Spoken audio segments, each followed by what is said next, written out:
नमस्कार, मैं हूं पूजा और आप देख रहे हैं द न्यूज बर्ड। खबरों पर जाने से पहले एक नजर डालते हैं टॉप हेडलाइंस पर। कांग्रेस की कर्नाटक में चुनाव घोषणा पत्र में बजरंग दल पर प्रतिबंध लगाने की घोषणा के बाद बढ़ता ही जा रहा है विवाद। उदयपुर के प्रताप नगर चौराहे पर लहूलुहान हालत में मिला मजदूर, पुलिस ने एमबी अस्पताल में कराया भर्ती। टीडी पुलिया पर ट्रक ने बाइक को मारी टक्कर, हादसे में बाइक सवार महिला सहित 3 जने हुए गंभीर रूप से घायल। तो ये थी हेडलाइंस और अब खबरें विस्तार से। शुक्रवार देर रात उदयपुर शहर के प्रतापनगर थाना क्षेत्र में सड़क किनारे लहूलुहान हालत में एक मजदूर देख मौके पर कई लोगों की भीड़ एकत्रित हो गई। मौके पर एकत्रित हुए लोगों ने इसकी जानकारी प्रतापनगर थाना पुलिस को दी। जानकारी मिलते ही थाना पुलिस मौके पर पहुंची और एम्बुलेंस की मदद से सड़क के किनारे घायल अवस्था में पड़े मजदूर को एमबी अस्पताल में भर्ती कराया। क्षेत्रवासियों ने बताया कि प्रतापनगर चौराहे पर कई मजदूर सड़क के किनारे सोए रहते हैं। साथ ही इस इलाके में असामाजिक तत्वों का आतंक है। रात के अंधेरे में असामाजिक तत्व मजदूरों के साथ मारपीट करते हैं और उनसे पैसे छीनकर भाग जाते हैं। ऐसे में ऐसा अंदेशा लगाया जा सकता है कि असामाजिक तत्वों ने मजदूर के साथ मारपीट की होगी, जिसकी वजह से मजदूर घायल हो गया। घायल मजदूर के पास बड़े बड़े पत्थर भी पड़े हुए थे, जिससे यह अंदेशा लगाया जा सकता है कि असामाजिक तत्वों ने मारपीट के दौरान मजदूर पर पत्थर भी मारे। शुक्रवार शाम को उदयपुर जिले के टीडी पुलिया पर एक ट्रक ने रॉन्ग साइड से आ रही बाइक को टक्कर मार दी। हादसे में बाइक सवार एक महिला सहित 3 जने गंभीर रूप से घायल हो गए। जानकारी के अनुसार चावल माइंस निवासी मनीष मीणा, पप्पू मीणा और कमला बाई बाइक पर सवार होकर अपने गांव जा रहे थे। इसी दौरान टीडी पुलिया पर एक ट्रक ने बाइक को चपेट में ले लिया। हादसे में बाइक सवार तीनों गंभीर रूप से घायल हो गए, वहीं एक का तो पैर ही कट गया। हादसे के बाद मौके पर लोगों की भीड़ इकट्ठा हो गई। लोगों ने एम्बुलेंस को सूचना दी, जिस पर एम्बुलेंस मौके पर पहुंची। एम्बुलेंस की मदद से तीनों घायलों को एमबी हॉस्पिटल भिजवाया गया, जहां इलाज चल रहा है। वहीं आरोपी ट्रक चालक को भी पकड़ लिया गया है, जिसे पुलिस के सुपुर्द किया गया। पुलिस मामले में अग्रिम जांच कर रही है। कांग्रेस ने अपने कर्नाटक चुनाव घोषणा पत्र में हिंदूवादी संगठन बजरंग दल पर प्रतिबंध लगाने का वादा किया, जिसको लेकर कांग्रेस का विरोध बढ़ता ही जा रहा है। शहर के मध्य दिल्ली के चौराहे पर स्थित मंदिर के बाहर बजरंग दल ने हनुमान चालीसा का पाठ कर कांग्रेस को सद्बुद्धि देने की कामना बजरंग बली से की। दरअसल कांग्रेस ने अपने कर्नाटक चुनाव घोषणा पत्र में बजरंग दल पर प्रतिबंध लगाने का वादा किया, जिसके बाद से ही कांग्रेस का विरोध बढ़ गया। कांग्रेस की इस घोषणा का विश्व हिंदू परिषद ने कड़ा विरोध जताया। वहीं भाजपा और अन्य हिंदूवादी संगठन भी अपना विरोध व्यक्त कर रहे हैं। बजरंग दल संगठन ने कहा कि एक राष्ट्र विरोधी संगठन पीएफआई से बजरंग दल की तुलना दुर्भाग्यपूर्ण है। बजरंग दल एक सम्मानित संगठन है जो वर्षों से हिंदू संगठन के हितों के लिए कार्य करता आ रहा है और कांग्रेस की मंशा तो साफ तौर पर उजागर हो रही है। कांग्रेस की हिंदू विरोधी गतिविधियों का नतीजा इस बार कांग्रेस को भुगतना होगा। संगठन के लोगों का कहना है कि समय रहते अगर कांग्रेस ने अपनी हिंदू विरोधी नीतियों में बदलाव नहीं किया तो कांग्रेस इस देश से नष्ट होती जाएगी। शनिवार को सुखाड़िया विश्वविद्यालय में सृजन और समर्पण, पूर्व वाइस चांसलर और आईएएस अधिकारी के वास्तविक जीवन के अनुभव विषय पर व्याख्यान का आयोजन हुआ, जिसमें मुख्य अतिथि विधानसभा अध्यक्ष प्रोफेसर सीपी जोशी और मुख्य वक्ता पीएन भंडारी रहे। 1965 बैच के आईएएस भंडारी राजस्थान सरकार में अतिरिक्त मुख्य सचिव, नगरीय विकास, रेवेन्यू, उद्योग, सिंचाई एवं पीएचडी विभाग, service tribunal, Rajasthan state mines and minerals limited और रीको में अधिकारी रह चुके हैं। 12 उदयपुर, राजसमंद, भरतपुर, धौलपुर, सीकर व डूंगरपुर में कलेक्टर और उदयपुर विश्वविद्यालय में कुलपति की जिम्मेदारी निभा चुके हैं। वर्ष 2023 में काउंसिलिंग ऑफ पावर यूटिलिटी से लीडिंग एनर्जी पर्सनालिटी पुरस्कार को अलंकृत भंडारी ने कमिटमेंट एवं क्रिएटिविटी ऑफ आईएएस ऑफिसर पुस्तक भी लिखी है। व्याख्यान में उन्होंने अपने संस्मरण, मार्गदर्शन व अनुभवों को साझा किया। कार्यक्रम में कई शिक्षकों, उद्योगपतियों व विद्यार्थियों ने भाग लिया। यह विषय न सिर्फ प्रशासनिक पदों के व्यक्तियों के लिए महत्वपूर्ण रहा, बल्कि विद्यार्थियों को भविष्य की चुनौतियों का सामना करने में भी उपयोगी रहा। पाकिस्तानी सेना को 1971 के युद्ध में जिस T-55 टैंक ने करारी शिरकत दी थी, वह अब उदयपुर की शान बनेगा। इसी को मोती मंगरी स्थित महाराणा प्रताप स्मारक में देखा जा सकेगा। इसका उद्घाटन शनिवार को राज्यपाल कलराज मिश्र ने किया। समारोह में लेफ्टिनेंट जनरल जय सिंह नैन भी उपस्थित रहे। कार्यक्रम में मेवाड़ के पूर्व राज परिवार के सदस्य और समिति अध्यक्ष डॉक्टर लक्ष्यराज सिंह मेवाड़, भारत माता के अमर शहीद भगत सिंह, राजगुरु और सुखदेव के परिजनों को सम्मानित करने पहुंचे। डॉक्टर मेवाड़ ने बताया कि इसका उद्देश्य भावी पीढ़ी में राष्ट्रभक्ति की अलख जगाना है। लक्ष्मण सिंह ने बताया कि महाराणा प्रताप स्मारक समिति को यह टैंक भारतीय सेना ने पुणे से उपलब्ध करवाया है। रूस निर्मित यह टैंक 1971 के युद्ध में उपयोग में लाया गया था और पाकिस्तान को करारी शिकस्त का सामना करना पड़ा था। यह टैंक पाकिस्तान सैनिकों के लिए दहशत और हमारी सेना के लिए अविस्मरणीय पराक्रम और गौरवशाली गाथा का प्रतीक बना था। इसे 1968 में सेना में शामिल किया गया और 2011 तक सेवाएं दी। यह टैंक दिन और रात के समय लड़ने की क्षमता वाले थे। इससे पहले T-55 में 1967 के अरब इजराइल युद्ध, 1970 में जॉर्डन के गृह युद्ध तथा 1973 के योम किप्पुर युद्ध में भी पूरी दुनिया के समक्ष अपनी ताकत का लोहा मनवाया था। इसकी मारक क्षमता बेहद सटीक मानी जाती है। कुछ देशों में T-55 और इसी तरह के टैंक अब भी सक्रिय सेवा में है। ये बहुत ही आवश्यक बात थी जो मेरे को लगी, जो मेरे को कहनी चाहिए थी, क्योंकि उस ज़माने के अंदर जो लोग थे उस समय पे अपने को भी पता है कि इतनी तरीके से जो है आज से 300 साल, 400 साल, 500 साल, 1000 साल पहले जो है जब से मेवाड़ अपने स्वाभिमान की सुरक्षा करते हुए आया है, तब ऐसी चीज़ें जो थी वो नहीं थी। तब लोगों के ऊपर, जज्बे के ऊपर, हौसले के ऊपर जो है वो लोग जो है वो निर्भर जो है वो रहते थे। और इस वजह से जो है, और आज की तारीख में योद्धाओं को तो खूब याद किया जाता है, पर आज की तारीख में ऐसे बहुत कम पशु के उदाहरण जो हमारे पास में होंगे जो ऐसे वीर गति को जो है प्राप्त हुए। तो इस वजह से चेतक का जो मैं मानता हूं, और ख़ास तौर के ऊपर राम प्रसाद का जो है वो मैं मानता हूं कि जिक्र करना यहाँ पे ज़रूरी था कि वो हमारे लिए उस समय पे एक चट्टान से और आज के टैंक से जो थे वो कम नहीं थे। ऐतिहासिक गिफ्ट देने के लिए भारतीय सेना ने मेवाड़ को चुना है जी, तो कितना गौरवान्वित महसूस? नहीं, बिल्कुल ये बहुत ही हमारे लिए खुशी की बात है और खुशी के साथ साथ हमारे लिए एक जिम्मेदारी की बात है।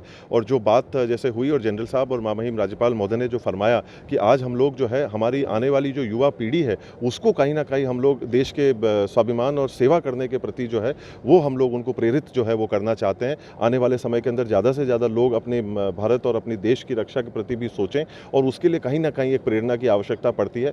तो एक हमारे योद्धा जो थे वीर शिरोमणि महाराणा प्रताप और एक आज के वर्तमान के परिप्रेक्ष्य में जिस हिसाब से जो है सेवा की जा रही है, दोनों को एक स्थान के ऊपर लाने का जो था वो सोच था और इस वजह से जो है खुशी भी है और जिम्मेदारी भी है। भगत सिंह, राजगुरु, सुखदेव के परिवार के सदस्यों का भी सम्मान किया जी। देखिए, मैं मतलब जो केवल हम लोग बोलते ही नहीं हैं, हम लोग जो हैं वो उन लोगों में से हैं और मेवाड़ हमेशा से जो है वो ठोस कदम उठाने में जो है वो विश्वास रखता है और हमेशा हम लोग ये बात कहते हुए आए हैं कि आज की तारीख के अंदर ये चीज़ हम लोगों को समझना जो है वो बहुत ज़रूरी है कि केवल कोई व्यक्ति विशेष या कोई दिवस एक दिन का नहीं होता है, उसको हमारे को जीवन के अंदर उतारने की आवश्यकता होती है। और आज बिना किसी दिवस के, किसी दिन के हम लोग जो है वो उन लोगों को याद करना चाहते थे, क्योंकि ये मेवाड़ के मूल्य हैं, यही मेवाड़ की एक सोच है। और आज के दिन वो जो है ये दिन पूरा नहीं होता अगर ये 3 योद्धाओं के जो है, जो हंसते हंसते जिन लोगों ने जो है वो अपने आप को जो है देश को समर्पित कर दिया, उनको यहाँ आज आमंत्रित नहीं करते। तो हम लोग कहीं ना कहीं मानते हैं कि एक वीर शिरोमणि महाराणा प्रताप और एक जो हमारे तीनों जो परिवार हैं, राजगुरु जी, सुखदेव जी और भगत सिंह जी के, वो लोगों की आज उपस्थिति जो है इस आयोजन के अंदर और भी ज़्यादा जो है वो हम लोगों को ऊर्जा भरती है और वर्तमान की पीढ़ी को भी सोचने के ऊपर कहीं ना कहीं जो है मजबूर करेगी। द न्यूज बर्ड के इस बुलेटिन में फिलहाल वक्त हो चला एक छोटे से ब्रेक का। ब्रेक के बाद जल्द हाजिर होंगे, आप बने रहिए द न्यूज बर्ड के साथ। हर चीज की इंस्पिरेशन ली। My most awaited day is finally here. Mister perfect से ज्यादा ना परफेक्ट पिक्चर्स का वेट था। कपड़े डिजाइनर, बालों में रेड रोजेस और मेकअप न्यूड, पर गहने माँ जैसे। चमक दादी की और अंदाज मेरी नानी का। इनके नूर का राज बचपन से जानना था। आसपास नहीं तो थोड़ा कुछ इन्हीं के जैसा लगना था, क्योंकि कुछ चीजें आज भी भरोसे से चलती है और अपनों की सलाह से ही तो हर दुल्हन सजी है। अशोक ज्वेल्स, गहने जो बने हैं अपनों से।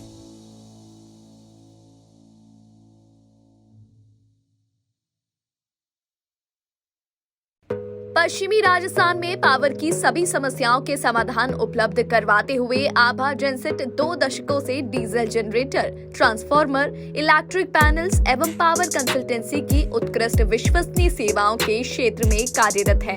2000 से ज्यादा schools, hospital, factories, industry, petrol pump, complex, carnival में सफल इंस्टॉलेशन।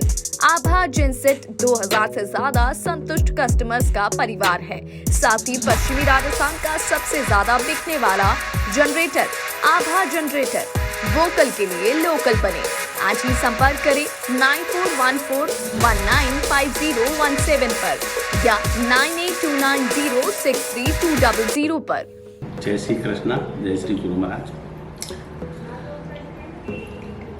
आज के इस आधुनिक युग में पावर की सप्लाई एक महत्वपूर्ण चीज हो गई है। जमाना इन्वर्टर और बैटरी से हटके कंटिन्यूस पावर पे आ गया है। हमारा जो एक्सपीरियंस पिछले 20 सालों से रहा है और टोटल कंपनी के 30 सालों का जो जनरेटर का एक्सपीरियंस है, उसी को देखते हुए अब हमारे पास 2 kVA से लेकर 2500 kV तक के जनरेटर उपलब्ध हैं। किसी भी को साइलेंट जनरेटर की आवश्यकता हो, किसी तरह का पावर कट हो, कंटिन्यूस रेटिंग के लिए जनरेटर की रिक्वायरमेंट हो, तो आप हमसे संपर्क कर सकते हैं। अब हम जोधपुर कॉर्पोरेट ऑफिस से जयपुर में जनरेटर बनाने की फैक्ट्री का उद्घाटन कर दिया है और पिछले 6 महीनों से हम कस्टमाइज जनरेटर सेट्स बना रहे हैं। जिसको जैसी रिक्वायरमेंट है उसको उसी तरह का जनरेटर बना के देते हैं। जो सहयोग पिछले 30 सालों से पश्चिमी राजस्थान का रहा है, उसी सहयोग के आधार पे हमने जनरेटर का कार्य मैन्युफैक्चरिंग का चालू किया है। हमारे पास सभी साइज के जनरेटर उपलब्ध है। उसके साथ कंट्रोल पैनल और सोलर का भी हम काम करते हैं। ट्रांसफार्मर, किसी भी तरह के पावर की आवश्यकता हो, आप हमसे संपर्क कर सकते हैं। जनरेटर के क्षेत्र में हमारे पास सभी तरह के साइज उपलब्ध है। हमारी कंपनी जो लीड डॉक्टर आभा बोरा कर रही है, हमारे पास ट्रेन इंजीनियरों की पूरी टीम है एवं उस टीम के साथ 30% का महिला रिजर्वेशन भी है और हर तरह की सेल्स और सर्विस हम प्रोवाइड कराते हैं। हम एस्कॉर्ट्स के ऑथराइज OEM हैं। आपको किसी भी तरह की रिक्वायरमेंट हो तो जरूर संपर्क करें। जोधपुर शहर में बेहतरीन चिकित्सा सुविधाओं से युक्त एवं मरीजों का विश्वास Daukiya hospital, a multi speciality centre. Chiranjeevi, RGH, CGHS, ECHS जैसी सरकारी योजनाओं के तहत निशुल्क ऑपरेशन व इलाज, हृदय रोग, स्त्री रोग, शिशु रोग, प्लास्टिक सर्जरी एवं दंत रोग, न्यूरोलॉजी एवं न्यूरो सर्जरी जैसे विशेष चिकित्सा सुविधाओं के लिए उपलब्ध है डाउकिया हॉस्पिटल। 24/7 आपातकालीन सुविधाएं, trauma centre, dialysis, cath lab, CT scan, ICU, CCU, NICU, यह सभी अब संभव है एक ही छत के नीचे। Daukiya hospital multi speciality centre, Pratapnagar toll office के सामने, सुरसागर रोड, प्रतापनगर, जोधपुर। अधिक जानकारी के लिए संपर्क करें 02912750 7340031491। अब चाहे शादी समारोह हो या कोई अन्य कार्यक्रम, बच्चों और बड़ों के लिए कपड़े खरीदना हो या मेंस एथनिक वियर, यह सब हुआ बहुत ही आसान, क्योंकि रामसन्स उपलब्ध करवाता है कपड़ों की वाइड रेंज, जहां आपको मिलते हैं kurta pyjama, shooting and shirting, formals wear. 1995 से जोधपुर वासियों का एकमात्र विश्वास रामसन्स। तो आज ही आइए रामसन्स और दीजिए खुद को नई स्टाइल। रामसन्स, चांसा तकिया रोड, जोधपुर। अब आपके घर में सगाई, शादी, बर्थडे पार्टी जैसे किसी भी इवेंट को खूबसूरत बनाने के लिए आपके बीच मौजूद है सुनैना इवेंट मैनेजमेंट। अब आपके इवेंट को खूबसूरत बनाने से लेकर खाने तक की जिम्मेदारी है हमारी, क्योंकि सुनैना इवेंट मैनेजमेंट और प्रिया एंटरप्राइजेस लेकर आए हैं सगाई से विदाई तक सारी सुव्यवस्थित सेवाएं। सुनेना इवेंट मैनेजमेंट, शादी आपकी टेंशन हमारी, wedding planner and birthday party specialist. Head office Nainchi Bagh मावड़ियों की घाटी के पास Jodhpur. Branch office Jodhpur Chaupasi housing board 17 sector भट्टी की बावड़ी जोधपुर। अधिक जानकारी के लिए संपर्क करें 9682656726 9314722491। ब्रेक के बाद आपका स्वागत है। उदयपुर जिले की एक पंचायत समिति सदस्य और 4 ग्राम पंचायतों में रविवार को होने जा रहे सरपंच के उपचुनाव को लेकर आज उदयपुर के जिला परिषद से मतदान दल अंतिम प्रशिक्षण व मतदान सामग्री लेकर रवाना हुए। सहायक प्रभारी अधिकारी प्रशिक्षण डॉक्टर महामाया प्रसाद चौबीसा ने बताया कि पंचायत समिति सदस्य सलूम्बर और 4 ग्राम पंचायत में कल सुबह 8 से शाम 5 बजे तक चुनाव प्रक्रिया संपन्न करवाने में कार्मिक अपना विशेष योगदान देंगे। चौबीसा ने बताया कि चुनाव प्रक्रिया शांतिपूर्ण तरीके से बिना रुकावट के संपन्न हो सके, इस उद्देश्य से सभी कार्मिकों को अंतिम बार मतदान प्रशिक्षण जिला परिषद सभागार में दिया गया, जिसमें ईवीएम संबंधित जानकारी दी गई। कार्मिकों को इलेक्ट्रॉनिक वोटिंग मशीन से संबंधित जानकारी प्रदान की, जिससे कि वे निष्पक्ष और स्वतंत्र रूप से चुनाव प्रक्रिया करवा सके। चित्तौड़गढ़ के वैशाली नगर में एक विवाहिता बीमारी से तंग आकर फांसी के फंदे पर झूल गई। सुबह परिजनों को पता चला तो पुलिस को बुलाया और उनकी मौजूदगी में शव उतरवाकर मोर्चरी पहुंचाया। इस बीच मायके पक्ष ने हत्या का आरोप लगाते हुए पुलिस को रिपोर्ट दी। पुलिस ने पोस्टमार्टम करवाकर शव ससुराल पक्ष को सौंप दिया। पुलिस के अनुसार 35 वर्षीय पार्वती पत्नी मनोज लोधी राजपूत गुरुवार रात अपने कमरे में सो गई थी, लेकिन सुबह देर तक नहीं उठी तो परिजनों को शक हुआ। आसपास के लोग भी एकत्रित हो गए। सदर पुलिस मौके पर पहुंची और दरवाजा तोड़ा तो पार्वती फंदे पर लटकी हुई मिली। पुलिस ने दोनों ही पक्षों की रिपोर्ट लेते हुए मेडिकल बोर्ड से पोस्टमार्टम करवाकर शव पति को सौंप दिया। मायके पक्ष के लोगों ने दामाद और सास ससुर पर हत्या कर शव लटकाने का आरोप लगाते हुए रिपोर्ट पेश की। प्रथम दृष्टया चिकित्सकों ने इसे आत्महत्या माना है। फिलहाल पुलिस मामले की जाँच में जुटी हुई है। बताइए। झांसी। क्या नाम आपका? काशीराम राजपूत एडवोकेट झांसी। हाँ, ये पार्वती का जो मामला है वो हमारी भतीजी है, तो उसका जो है उसकी हत्या करके इन्होंने जो है फिर टांगा है और बताया कि खुदकुशी की है, जबकि सत्य बात ये है कि उसका मर्डर किया गया। इतनी चोटें हैं उसको, अभी देख के जानकारी मिली है। और इन लोगों ने जब डेथ करने के बाद, उसकी हत्या करने के बाद फिर इन्फॉर्मेशन दी है हमें। आपने एफआईआर दर्ज करवाई है इस बार? हाँ, हमने जो है एफआईआर के लिए प्रार्थना पत्र दिया है कि इसकी जो है हत्या करने के बाद खुदकुशी दिखाई है। शहर के ऐतिहासिक जगदीश मंदिर के जीर्णोद्धार का काम अगले सप्ताह से शुरू हो जाएगा। पुरातत्व विभाग ने शुक्रवार को 70 लाख के काम का वर्क ऑर्डर जारी किया है। विभाग के निदेशक डॉक्टर महेंद्र खड़गावत ने बताया कि मंदिर के शिखर से लेकर गर्भगृह तक उगने वाली झाड़ियों को हटाया जाएगा, पत्थरों को ठीक किया जाएगा, रसोई घर के साथ परिसर के अन्य मंदिरों को भी संवारा जाएगा। जीर्णोद्धार की जिम्मेदारी बोरिया एंड एसोसिएट कंपनी को दी गई है। बता दें कि सन 2022 में जगदीश मंदिर के जीर्णोद्धार की मांग उठी थी। पर्यटन विभाग ने देवस्थान विभाग के सहायक आयुक्त को पत्र भी लिखा था। इस पर देवस्थान विभाग ने Indian national trust of art, culture and heritage को पत्र लिखकर मंदिर के जीर्णोद्धार का आग्रह किया। इसके बाद दिल्ली से विशेषज्ञों का एक दल निरीक्षण के लिए आया था। ट्रस्ट ने मरम्मत में करीब 70 लाख रुपए के खर्च की बात कही है। हिंदू जागरण मंच के उदयपुर महानगर के समाज सेवकों व जन सहयोग से शुक्रवार को सेलिब्रेशन मॉल के पीवीआर में 300 बहन बेटियों को द केरला स्टोरी मूवी निःशुल्क दिखाई गई।